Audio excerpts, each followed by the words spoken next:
When modern Western academia studies Sufism, it typically frames it as an unstructured, emotionally driven offshoot of Islam. According to the French metaphysician René Guénon, categorizing these traditions as mysticism is a categorical error of scholarship. True esotericism, known as tasawwuf, requires no emotional spontaneity. It is an active, transmissible, and exact science of metaphysics. A mystic operates in isolation, passively awaiting a sudden experience. An initiate undergoes rigorous training, relying entirely on an unbroken chain of transmission passed down from a master. To understand pure metaphysics, we must discard psychological labels and examine tradition through the precise lens of geometry. The traditionalist school posits a strict bipartite structure for all orthodox traditions. They possess an accessible outer boundary and a restricted inner core. In Arabic terminology, these two components are al-kish, the outer shell, and el-lub, the inner kernel. The shell serves a dual purpose. It protects the profound inner truths from profanation, while simultaneously hiding them from those unqualified to comprehend them. This division is an ontological necessity. It's dictated by the varying intellectual capacities of human beings, ensuring everyone interacts with the tradition at a level they can actually grasp. Piercing this exoteric shell to reach the metaphysical kernel is the sole purpose of initiation. We can map this entire process geometrically. The master geometric model of all traditions is a circle, defined by two parts, a circumference and a single center point. The circumference represents shariyah, the Great Road. This is the exoteric domain of religious, social, and legislative law designed to guide the masses. In the Chinese tradition, this exact exoteric social function is fulfilled by Confucianism. The center point is haqîqah. This represents pure metaphysical knowledge and absolute inner truth. In the extreme Oriental tradition, this absolute center corresponds to Taoism, known as the invariable middle, or the void. Despite vast historical and geographical distances, Islam and ancient Chinese traditions utilize the exact same architectural blueprint. A social exterior houses a metaphysical interior.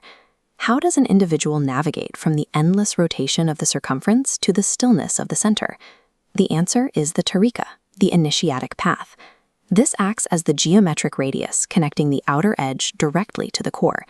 An ancient axiom states that the ways to God are as numerous as the souls of men. Every point on the circumference offers a unique starting trajectory towards the center.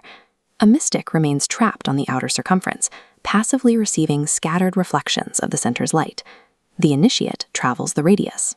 The structural integrity of this path is the silsila, an unbroken chain of spiritual influence tracing back to the origin. At the exact center, the initial differences of all these various paths are obliterated, resulting in pure unity. True initiation is a calculated geometric convergence toward absolute unity. This strict methodological approach invalidates the chaotic assumptions of Western mysticism. Moving along this radius requires a mandatory psychological prerequisite, el-fana, the total extinction of the individual ego.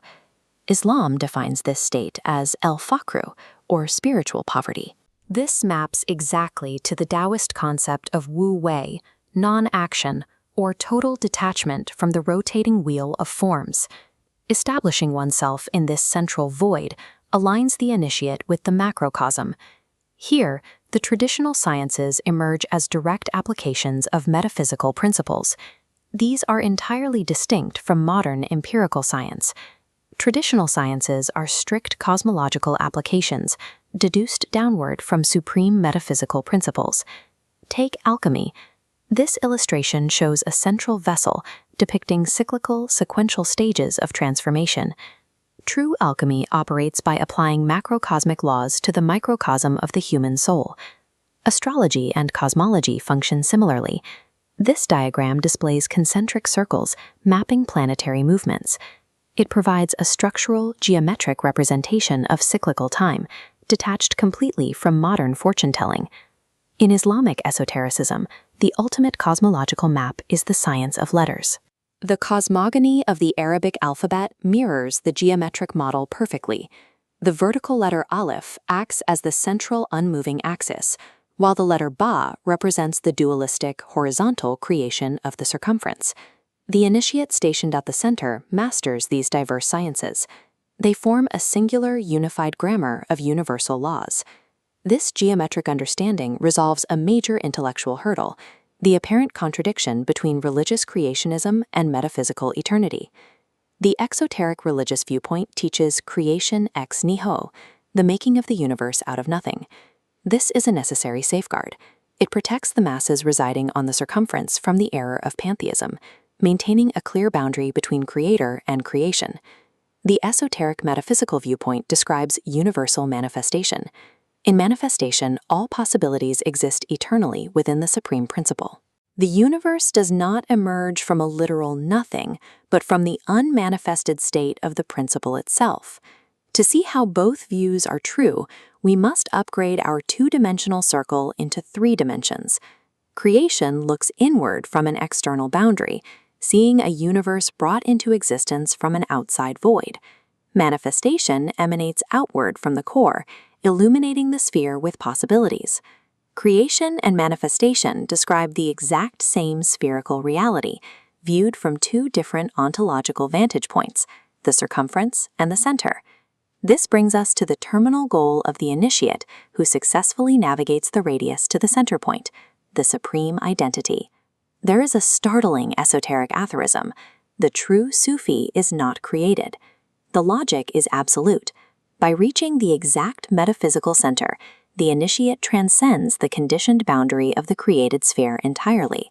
They return to the unconditioned principle.